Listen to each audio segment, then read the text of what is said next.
વિવિધ વિકાસલક્ષી કામોના લોકાર્પણ અને ખાતમુહૂર્ત તેમજ સહાય વિતરણ કાર્યક્રમમાં આપણી સૌની સાથે મંચ ઉપર ઉપસ્થિત મારા સાથી મંત્રી શ્રી ડૉક્ટર કુબેરભાઈ ડિંડોર, સાબરકાંઠા જિલ્લા પંચાયતના પ્રમુખ શ્રીમતી ભારતીબેન પટેલ, અમારા સાથી ધારાસભ્ય અને વડીલ મુરબ્બી રમણભાઈ વોરા, શ્રી ગજેન્દ્રસિંહ પરમાર, શ્રી વીડી ઝાલા, પૂર્વ ધારાસભ્ય શ્રી અશ્વિનભાઈ કોટવાલ, પ્રદેશ ઉપાધ્યક્ષ શ્રી કૌશલ્ય કુંવરબા પરમાર, જિલ્લાના અધ્યક્ષ શ્રી કનુભાઈ પટેલ, અધિક મુખ્ય સચિવ શ્રી જેપી ગુપ્તા, આજીદાદી commissioner Shri Supreetsingh Gulati, collector Shri, DDO Shri, range IG તથા પોલીસ અધિક્ષક, ચૂંટાયેલા જનપ્રતિનિધિ તથા સંગઠનના પદાધિકારીશ્રીઓ, ઉપસ્થિત અધિકારીગણ, રાજ્યના વિવિધ સ્થળોએ વર્ચ્યુઅલ માધ્યમથી જોડાયેલા મારા સાથી મંત્રીશ્રીઓ, ચૂંટાયેલા જનપ્રતિનિધિ, પ્રેસ મીડિયાના મિત્રો, આપ સૌને મારા નમસ્કાર, જય જોહાર. આજના અવસરે ભગવાન બિરસા મુંડાની દિવ્ય ચેતનાને નમન કરું છું.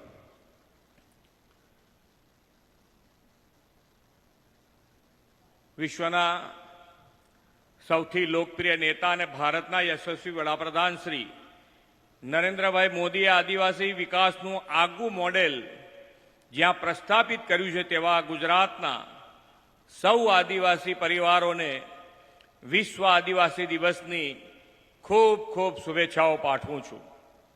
આદિવાસી ભાઈઓ બહેનોની અસ્મિતા, ગૌરવ અને વિકાસ યાત્રાને ઉજવવાનો આજનો દિવસ છે. ગુજરાત ભાતીગળ સંસ્કૃતિની વિશિષ્ટ વિરાસત ધરાવતું રાજ્ય અને એમાં અંબાજીથી ઉમરગાંવ સુધીના આદિવાસી સમાજનો ઇતિહાસ ભવ્ય અને ગૌરવવંતો છે. આદિવાસી પ્રજાજનોએ આટલા વૈશ્વિક બદલાવો છતાં પોતાની પરંપરાઓ, જીવનશૈલીને અકબંધ રાખી છે, તેનું જતન કર્યું છે. આજે ઓગસ્ટ ક્રાંતિ દિવસ પણ છે. 1942માં અંગ્રેજોને ભારત છોડવાની હાકલ ગાંધીજીએ કરી દેશની આઝાદીનું રણસિંગું ફૂંક્યું હતું. ગુજરાતના વનબંધુઓ પણ ભારતની આઝાદીની લડત સૌ પ્રજાજનો સાથે મળીને અંગ્રેજો સામે લડ્યા છે. માનગઢ અને પાલ દડવાલના હત્યાકાંડમાં આપણા અનેક આદિવાસી બાંધવોએ બલિદાન આપ્યા છે. આઝાદીની લડતમાં અગ્રેસર રહેલા આદિવાસી બાંધવોને અમૃતકાળમાં ભારતની વિકાસ યાત્રામાં ભાગીદાર બનાવવાનું કામ આદરણીય વડાપ્રધાન શ્રી નરેન્દ્રભાઈ મોદીના નેતૃત્વમાં થઈ રહ્યું છે. સ્વાતંત્ર્યવીર ભગવાન બિરસા મુંડાની જન્મજયંતિને જનજાતીય ગૌરવ દિવસ તરીકે ઉજવવાની પ્રણાલી વડાપ્રધાનશ્રીએ શરૂ કરાવી છે. તેમના સુશાસનમાં ભારતને પહેલા આદિવાસી રાષ્ટ્રપતિ શ્રીમતી દ્રૌપદી મુર્મુજી મળ્યા છે. વનબાંધુઓની સામાજિક આર્થિક પ્રગતિ માટે કેન્દ્ર સરકારે આ વર્ષના બજેટમાં પ્રધાનમંત્રી જનજાતીય ઉન્નત ગ્રામ અભિયાન યોજનાનો અમલ કરવાની જાહેરાત કરી છે. દેશના 63,000થી વધુ આદિવાસી ગામડાઓના 5 કરોડથી વધુ બાંધવોને આ યોજનાનો લાભ મળવાનો છે. કલ્યાણ યોજનામાં 100% લાભાર્થી આવરી લેવાનો લક્ષ્યાંક આ ઉન્નત ગ્રામ અભિયાનમાં રાખવામાં આવ્યો છે. ગુજરાતના 14 જિલ્લાના આદિજાતિ બાંધવોને પણ તેનો લાભ મળવાનો છે. એટલું જ નહીં, વડાપ્રધાનશ્રીએ અતિ પછાત એવા આદિમ જૂથના પરિવારને પણ વિકાસની મુખ્ય ધારામાં લાવવાની નેમ પીએમ જનમન અભિયાનમાં રાખી છે. ગુજરાતમાં આવા આદિમ જૂથના 30,000 પરિવારના 1.5 લાખ જેટલા લોકોને આરોગ્ય, આવાસ, રોડ રસ્તા, વીજળીની સુવિધાઓ આપી છે. નીતિ નેક અને નિયત સાફ હોય, વિકાસમાં સૌને સાથે લઈને ચાલવાનું કમિટમેન્ટ હોય તો વનબંધુઓનો કેવો વિકાસ થાય તે શ્રી નરેન્દ્રભાઈ મોદી સાહેબે દેશ અને દુનિયાને બતાવ્યું છે. આદિજાતિ વિસ્તારનો અન્ય વિસ્તારો જેવો જ વિકસિત બનાવવા 2007માં તેમણે વનબંધુ કલ્યાણ યોજનાની શરૂઆત કરાવી. વનબંધુ કલ્યાણ યોજના થકી સાક્ષરતા દરમાં મોટો સુધારો થયો. વર્ષ 2001-2માં પ્રાથમિક શાળામાં જતા આદિવાસી વિદ્યાર્થીઓનો ડ્રોપ આઉટ જે 37.22% હતો તે આજે ઘટીને 4.48% જેટલો થયો છે. પ્રી મેટ્રિક અને પોસ્ટ મેટ્રિક શિષ્યવૃત્તિ હેઠળ દર વર્ષે રાજ્યના 16 લાખ આદિવાસી વિદ્યાર્થીઓને ડાયરેક્ટ બેનિફિટ ફિશરી ટ્રાન્સફર વડે શિષ્યવૃત્તિ આપવામાં આવે છે. પંચમહાલ જિલ્લામાં ગોવિંદ ગુરુ યુનિવર્સિટી અને નર્મદા જિલ્લામાં બિરસા મુંડા ટ્રાઇબલ યુનિવર્સિટીની સ્થાપના કરવામાં આવી છે. આદિવાસી પરિવારના બાળકો શહેરોમાં રહીને અભ્યાસ કરી શકે તે માટે 20 સ્ટેટ ઓફ ધ આર્ટ સમરસ હોસ્ટેલનું નિર્માણ કરાયું છે.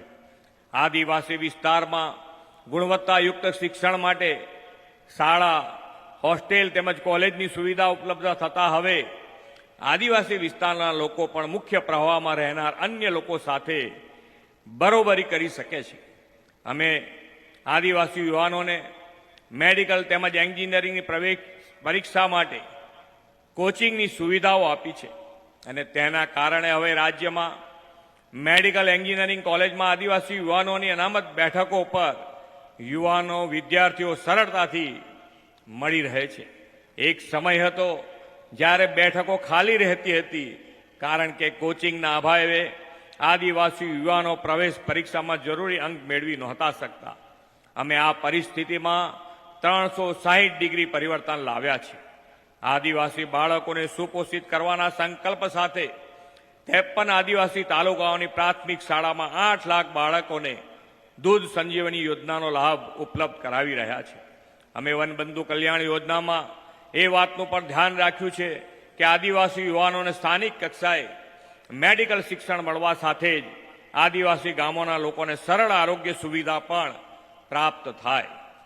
વલસાડ, દાહોદ, બનાસકાંઠા, રાજપીપળા, ગોધરા સહિત કુલ 8 મેડિકલ કોલેજો શરૂ કરાઈ છે. અમે આદિવાસી વિસ્તારમાં મોટા પાયે જોવા મળતા સિકલ સેલ એનિમિયા રોગનું સ્ક્રીનિંગ, નિદાન અને જરૂરી સારવાર પણ આપી રહ્યા છે. વનબંધુ કલ્યાણ યોજનાના કારણે આદિવાસી વિસ્તારના આરોગ્ય હેલ્થ કેરનું મજબૂત માળખું તૈયાર થયું છે. તેના પરિણામે ઇન્સ્ટિટ્યુશનલ ડિલિવરીમાં વધારો, બાળ તેમજ માતૃમૃત્યુ દરમાં ઘટાડો નોંધાયો છે. રાજ્યના આદિજાતિ સમુદાયોને આજીવિકા, આવાસ, આર્થિક ઉન્નતિ, શિક્ષણ અને માળખાકીય સુવિધા આપવા 1 લાખ કરોડની ફાળવણીથી વનબંધુ કલ્યાણ યોજના અમલી બની હતી. આ યોજનાની સફળતાના પગલે વનબંધુ કલ્યાણ યોજના 2021થી 26 સુધી આપણે વધુ 1 લાખ કરોડની જોગવાઈ સાથે શરૂ કરી છે. આવનારા વર્ષમાં આ માટે 30,000 કરોડની વધુ પ્રાવધાન કરવાના છે. પ્રધાનમંત્રી આવાસ યોજના, હળપતિ આવાસ યોજના, આદિમ જૂથ આવાસ જેવી યોજનાઓનો લાભ 6 લાખ જેટલા આદિવાસી પરિવારોને મળ્યા છે અને તેમના જીવનમાં ગુણાત્મક બદલાવ લાવી દીધો છે. આદિજાતિ વિસ્તારમાં બધા ઘરોમાં નલ સે જલ પાણી પહોંચાડ્યું છે. આદિજાતિ વિસ્તારોમાં જીઆઈડીસી શરૂ થતા રોજગારીની તકો ઊભી થઈ છે. આદરણીય પ્રધાનમંત્રીશ્રીના માર્ગદર્શન અને નેતૃત્વમાં જ્યારે 15મી ઓગસ્ટ આવી રહી છે ત્યારે 8 થી 15 ઓગસ્ટ સુધી દેશભરમાં પ્રત્યેક નાગરિકમાં રાષ્ટ્રપ્રેમ, દેશભક્તિ જગાવનારું રાષ્ટ્ર ચેતના અભિયાન શરૂ થયું છે. હું આજના અવસરે હું સૌને આ અભિયાનમાં જોડાવા માટેનું આહ્વાન કરું છું. આજે વિશ્વ આદિવાસી દિવસ સમગ્ર રાજ્યમાં આદિજાતિ વિસ્તારના લોકોને 1,14 કરોડથી વધુના વિકાસ કામોની ભેટ આપીને વિશ્વ આદિવાસી દિવસને વિકાસ દિવસ બનાવ્યો છે. વડાપ્રધાન શ્રી નરેન્દ્રભાઈએ આઝાદીના અમૃતકાળમાં વિકસિત ભારત 2047નો સંકલ્પ કર્યો છે. આઝાદીનો આ અમૃતકાળ આવનાર વર્ષોમાં ગુજરાત અને દેશની આદિજાતિના સમગ્રતાએ વિકાસનો અમૃતકાળ બનશે એવા વિશ્વાસ સાથે વિરમું છું. ભારત માતા કી જય. વંદે માતરમ. જય જય ગરવી ગુજરાત. ખૂબ ખૂબ આભાર માનનીય મંત્રી.